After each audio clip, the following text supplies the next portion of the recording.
श्री गणेशाय नमः। श्री राधा कृष्णाभ्यां नमः। श्रीमद्भागवत महापुराण प्रथमम स्कंध। ओम श्री गणेशाय नमः। यो लीलासंलग्नो गतो लोलोपि लोलतां तं लीलावपुसं बालं वन्दे लीलार्थसिद्धे।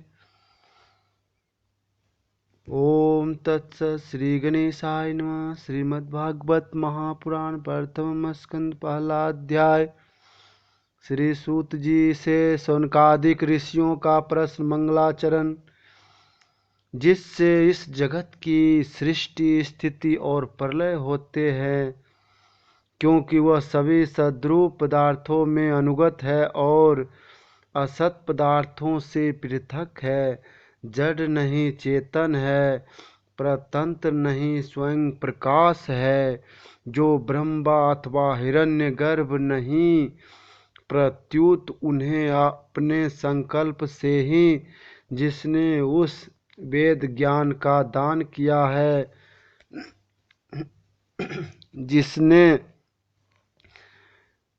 संबंध में बड़े बड़े विद्वान भी मोहित हो जाते हैं। जैसे तेजोमय सूर्य रश्मियों से जल का जल में, स्थल का स्थल में जल का भ्रम होता है, वैसे ही जिसमें यह त्रिगुणमयी जागृत स्वप्न सुषुप्त रूपा सृष्टि मिथ्या होने पर भी अधिष्ठान सत्ता से सत्य व्रत प्रतीत हो रही है, उस अपनी स्वयं प्रकाश ज्योति से सर्वदा और सर्वथा माया और माया से पूर्ण मुक्त रहने वाले परम स्वयं प्रकाश परमात्मा का हम ध्यान करते हैं। महामुनि व्यासदेव के द्वारा निर्मित इस श्रीमद्भागवत महापुराण में मोक्ष प्रयत्न फल की कामना से रहित परम धर्म का निरूपण हुआ है। इसमें शुद्ध अंतःकरण सत्पुरुषों के जानने योग्य उस वास्तविक वस्तु परमात्मा का निरूपण हुआ है, जो तीनों तापों का जड़ से नाश करने वाली और परम कल्याण देने वाली है। अब और किसी साधन या शास्त्र से क्या प्रयोजन। जिस समय भी सुकृति पुरुष इसके श्रवण की इच्छा करते हैं, ईश्वर उसी समय अविलंब उनके हृदय में आकर बंदी बन जाता है। रस के मर्मज्ञ भक्तजन यह श्रीमद्भागवत वेद रूप कल्प वृक्ष का पका हुआ फल है।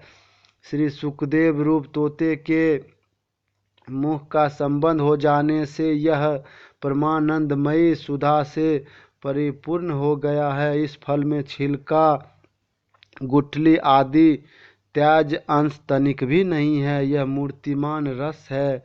जब तक शरीर में चेतना रहे, तब तक इस दिव्य भगवत रस का निरंतर बार बार पान करते रहो।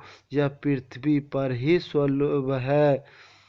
कथा प्रारंभ। एक बार भगवान विष्णु एवं देवताओं के परम पुण्यमय क्षेत्र नैमिषारण्य में शौनकादिक ऋषियों ने भगवत प्राप्ति की इच्छा से सहस्त्र वर्षों में पूरे होने वाले एक महान यज्ञ का अनुष्ठान किया। एक दिन उन लोगों ने प्रातःकाल अग्निहोत्र आदि नित्य कृत्यों से निवृत्त होकर सूत जी का पूजन किया और उन्हें ऊंचे आसन पर बिठाकर बड़े आदर से यह प्रश्न किया। ऋषियों ने कहा, सूत जी, आप निष्पाप हैं। आपने समस्त इतिहास, पुराण और धर्मशास्त्रों का विधि पूर्वक अध्ययन किया है तथा उनकी भली भांति व्याख्या भी की है। देवताओं में श्रेष्ठ भगवान बादरायण ने एवं भगवान के सगुण निर्गुण रूप को जानने वाले दूसरे मुनियों जो कुछ जाना है, उन्हें जिस विषयों का ज्ञान है, वह सब आप वास्तविक रूप में जानते हैं। आपका हृदय बड़ा ही सरल और शुद्ध है, इसी से आप उनकी कृपा और अनुग्रह के पात्र हुए हैं। गुरुजन अपने प्रेमी शिष्यों को गुप्त से गुप्त बात भी बता दिया करते हैं। आयुष्मान, आप कृपा करके यह बतलाइए कि उन सब शास्त्रों, पुराणों और गुरुजनों के उपदेशों में कलयुगी जीवों के परम कल्याण का सहज साधन आपने क्या निश्चय किया है। आप संत समाज के भूषण हैं। इस कलयुग में प्रायः लोगों की आयु कम हो गई है। साधन करने में लोगों की रुचि और प्रवृत्ति भी नहीं है। लोग आलसी हो गए हैं। उनका भाग्य तो मंद है ही, समझ भी थोड़ी है। इसके साथ ही वे नाना प्रकार की विघ्न बाधाओं से घिरे हुए भी रहते हैं। शास्त्र भी बहुत से हैं, परंतु उनमें एक निश्चित साधन का नहीं, अनेक प्रकार के कर्मों का वर्णन है। साथ ही वे इतने बड़े हैं कि उनका एक अंश सुनना भी कठिन है। आप परोपकारी हैं। अपनी बुद्धि से उनका सार निकालकर प्राणियों के परम कल्याण के लिए हम श्रद्धालुओं को सुनाइए, जिससे हमारे अंतःकरण की शुद्धि प्राप्त हो। प्यारे सूत जी, आपका कल्याण हो। आप तो जानते ही हैं कि यदुवंशियों के रक्षक भक्त वत्सल भगवान श्री कृष्ण वसुदेव की धर्मपत्नी देवकी के गर्भ से क्या करने की इच्छा से अवतीर्ण हुए थे। हम उसे सुनना चाहते हैं। आप कृपा करके हमारे लिए उसका वर्णन कीजिए, क्योंकि भगवान का अवतार जीवों के परम कल्याण और उनकी भगवत प्रेममयी समृद्धि के लिए ही होता है। यह जीव जन्म मृत्यु के घोर चक्र में पड़ा हुआ है। इस स्थिति में भी यदि वह कभी भगवान के मंगलमय नाम का उच्चारण कर ले तो उसी क्षण उससे मुक्त हो जाए, क्योंकि स्वयं भय भी भगवान से डरता रहता है। सूत जी, परम विरक्त और परम शांत मुनिजन भगवान के चरणों की शरण में ही रहते हैं।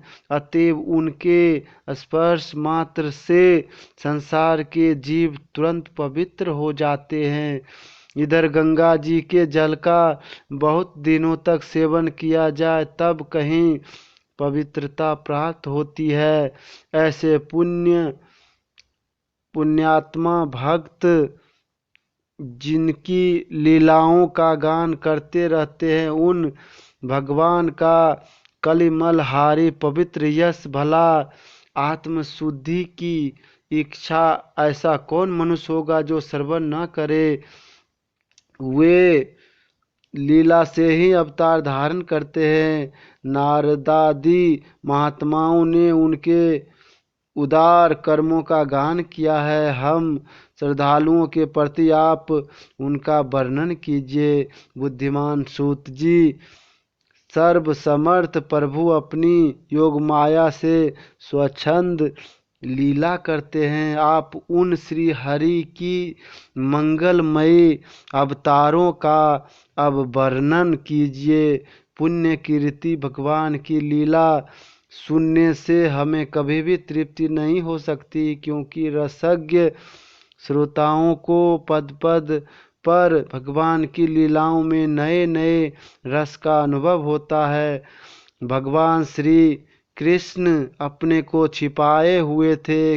लोगों के सामने ऐसी चेष्टा करते थे मानो कोई मनुष्य हो, परंतु उन्होंने बलराम जी के साथ ऐसी लीलाएं भी की है, ऐसा पराक्रम भी प्रकट किया है जो मनुष्य नहीं कर सकते। कलयुग को आया जानकर इस वैष्णव क्षेत्र में हम दीर्घकालीन सत्र का संकल्प करके बैठे हैं। श्री हरि की कथा सुनने के लिए हमें अवकाश प्राप्त है। यह कलयुग अंतःकरण की पवित्रता और शक्ति का नाश करने वाला है।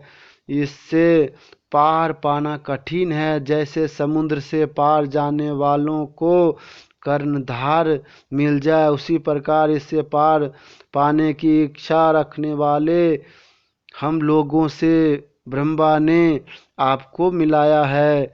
धर्म रक्षक ब्राह्मण भक्त योगेश्वर भगवान श्री कृष्ण के अपने धाम में पधार जाने पर धर्म ने अब किसकी शरण ली है, यह बतलाइए। दूसरा अध्याय भगवत कथा और भगवत भक्ति का महात्म्य। श्री व्यास जी कहते हैं, शौनकादि ब्रह्मादि ऋषियों के ये प्रश्न सुनकर रोमहर्षण के पुत्र उग्रश्रवा को बड़ा ही आनंद हुआ। उन्होंने ऋषियों से इस मंगलमय प्रश्न का अभिनंदन करके कहना प्रारंभ किया। सूत जी ने कहा, जिस समय सुखदेव जी का यज्ञोपवीत संस्कार भी नहीं हुआ था, सुंतरा लौकिक वैदिक कर्मों के अनुष्ठान का अवसर भी नहीं आया था, उन्हें अकेले ही संन्यास लेने के उद्देश्य से जाते देखकर उनके पिता व्यास जी विरह से कातर होकर पुकारने लगे, बेटा बेटा। उस समय तन्मय होने के कारण सुखदेव जी की ओर से वृक्षों ने उत्तर दिया, ऐसे सबके हृदय में विराजमान श्री सुखदेव मुनि को मैं नमस्कार करता हूँ। यह श्रीमद्भागवत अत्यंत गोपनीय रहस्यमात्मक पुराण है। यह भगवत स्वरूप का अनुभव कराने वाला और समस्त वेदों का सार है। संसार में फंसे हुए जो लोग इस घोर अंधकार से पार जाना चाहते हैं, उनके लिए आध्यात्मिक तत्वों को प्रकाशित करने वाला यह एक अद्वितीय दीपक है। वास्तव में उन्हीं पर करुणा करके बड़े बड़े मुनियों के आचार्य श्री सुखदेव जी ने इसका वर्णन किया है। मैं उनकी शरण ग्रहण करता हूँ। मनुष्यों में सर्वश्रेष्ठ भगवान के अवतार नर नारायण ऋषियों को, सरस्वती देवी को और श्री व्यास देव जी को नमस्कार करके तब संसार और अंतःकरण के समस्त विकारों पर विजय प्राप्त कराने वाले इस श्रीमद्भागवत महापुराण का पाठ करना चाहिए। ऋषियों, आपने संपूर्ण विश्व के कल्याण के लिए यह बहुत सुंदर प्रश्न किया है, क्योंकि यह प्रश्न श्री कृष्ण के संबंध में है और इससे भली भांति आत्मशुद्धि हो जाती है। मनुष्यों के लिए सर्वश्रेष्ठ धर्म वही है जिससे भगवान श्री कृष्ण में भक्ति हो। भक्ति भी ऐसी जिसमें किसी प्रकार की कामना ना हो और जो नित्य निरंतर बनी रहे। ऐसी भक्ति से हृदय आनंद स्वरूप परमात्मा की उपलब्धि करके कृत हो जाता है। भगवान श्री कृष्ण में भक्ति होते ही अनन्य प्रेम से उनमें चित्त जोड़ते ही निष्काम ज्ञान और वैराग्य का आविर्भाव हो जाता है। धर्म का ठीक ठीक अनुष्ठान करने पर भी यदि मनुष्य के हृदय में भगवान की लीला कथाओं के प्रति अनुराग का उदय न हो तो वह निरा श्रम ही श्रम है। धर्म का फल है मोक्ष। उसकी सार्थकता अर्थ प्राप्ति में नहीं है, अर्थ केवल धर्म के लिए है। भोग विलास उसका फल नहीं माना गया है। भोग विलास का फल इंद्रियों का तृप्त करना नहीं है, उसका प्रयोजन है केवल जीवन निर्वाह। जीवन का फल भी तत्व जिज्ञासा है। बहुत कर्म करके स्वर्ग आदि प्राप्त करना उसका फल नहीं है।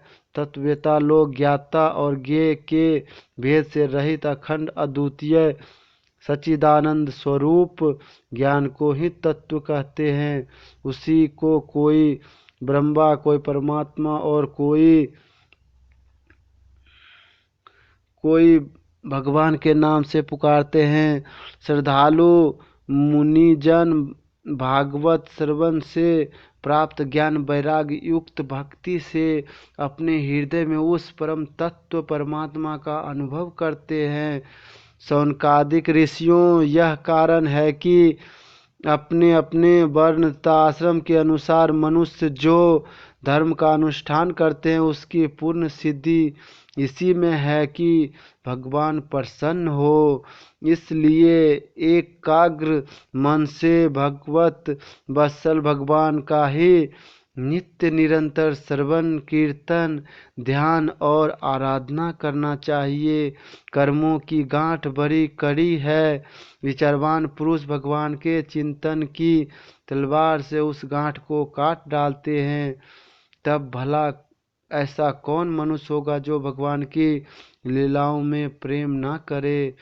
शौनकादि ऋषियों पवित्र तीर्थों का सेवन करने से महत्व सेवा, तदंतर श्रवण की इच्छा, फिर श्रद्धा, तत्पश्चात भगवत कथाओं में रुचि होती है।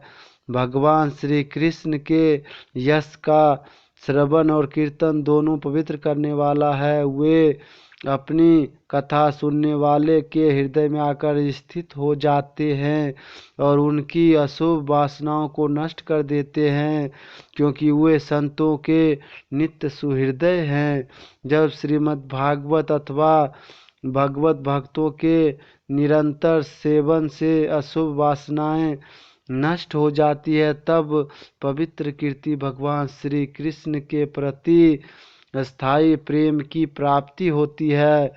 तब रजोगुण और तमोगुण के भाव, काम और लोभ आदि शांत हो जाते हैं और चित्त में इनसे रहित होकर सत्वगुण में स्थित एवं निर्मल हो जाता है। इस प्रकार भगवान की प्रेममयी भक्ति से जब संसार की समस्त आसक्तियां मिट जाती है, हृदय आनंद से भर जाता है, तब भगवान के तत्व का अनुभव अपने आप हो जाता है।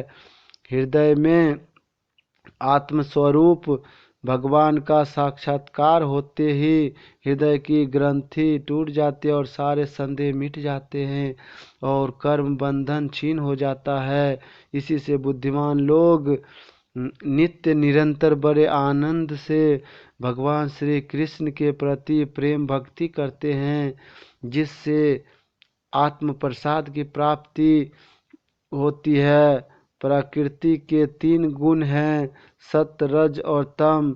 इनको स्वीकार करके संसार की स्थिति, उत्पत्ति और प्रलय के लिए एक अद्वितीय परमात्मा ही विष्णु, ब्रह्मा, रुद्र ये 3 नाम ग्रहण करते हैं। फिर भी मनुष्यों का परम कल्याण तो सत्वगुण स्वीकार करने वाले श्री हरि से ही होता है।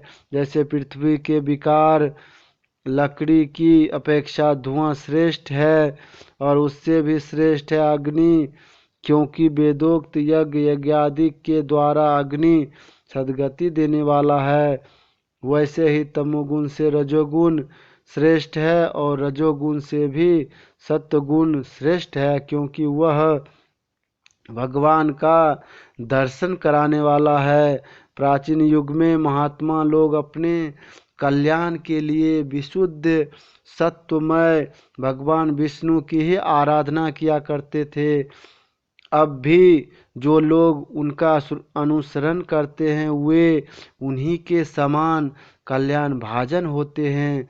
जो लोग इस संसार सागर से पार जाना चाहते हैं वे यद्यपि किसी की निंदा तो नहीं करते, न किसी में दोष ही देखते हैं, फिर भी घोर रूप वाले तमोगुनी, रजोगुनी, भैरवादी भूत पतियों की उपासना करके सतगुणी विष्णु भगवान और उनके अंश कला स्वरूपों का ही भजन करते हैं, परंतु जिसका स्वभाव रजोगुणी अथवा तमोगुणी है वे धन ऐश्वर्य और संतान की कामना से भूत पितर और प्रजापतियों की उपासना करते हैं, क्योंकि इन लोगों का स्वभाव उन भूतादि से मिलता जुलता होता है।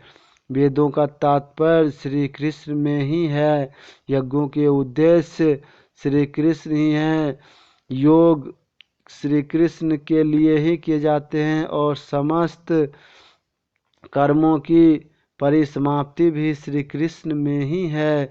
ज्ञान से ब्रह्म स्वरूप श्री कृष्ण की ही प्राप्ति होती है।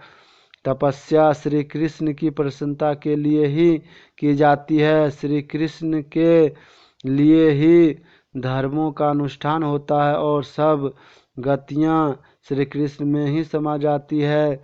यद्यपि भगवान श्री कृष्ण प्रकृति और उनके गुणों से अतीत हैं, फिर भी अपनी गुणमयी माया से जो प्रपंच की दृष्टि से है और तत्व की दृष्टि से नहीं है, उन्होंने ही सर्ग के आदि में इस संसार की रचना की थी। वे सत रज और तम तीनों गुण उसी माया के विलास है। इनके भीतर रहकर भगवान इनसे युक्त सरीखे मालूम पड़ते हैं। वास्तव में तो ये परिपूर्ण विज्ञानानंद घन हैं। अग्नि तो वस्तुतः एक ही है, परंतु जब वह अनेक प्रकार की लकड़ियों में प्रकट होती है तब अनेक सी मालूम पड़ती है। वैसे ही सबके आत्म रूप भगवान तो एक ही हैं, परंतु प्राणियों की अनेकता से अनेक जैसे जान पड़ते हैं। भगवान ही सूक्ष्म भूत तन्मात्रा इंद्रियों अंतःकरण आदि गुणों के विकारभूत भावों के द्वारा नाना प्रकार की योनियों का निर्माण करते हैं और उनमें भिन्न भिन्न जीवों के रूप में प्रवेश करके उन योनियों के अनुरूप विषयों का उपभोग करते कराते हैं। वही संपूर्ण लोकों की रचना करते हैं और देवता पशु पक्षी मनुष्य आदि योनियों में लीला अवतार ग्रहण करके सत्गुण के द्वारा जीवों का पालन पोषण करते हैं। ओम श्री गणेशाय नमः। ओम श्री गुरुदेवाय नमः। हर हर महादेव। भक्तों, इस तरह श्रीमद् भागवत महापुराण में अनेकानेक कथा वर्णन है। इस तरह भगवान के लीलाओं का वर्णन इसमें भरा पड़ा है। इसे नित्य श्रवण करना चाहिए। इसका श्रवण करने से हमारे जन्म जन्मांतर के पापों का क्षय होता है। इस चैनल को सब्सक्राइब करें और बेल आइकन को दबाएं और वीडियो को शेयर करें। हर हर महादेव। जय श्री शंकर। जय गुरुदेव।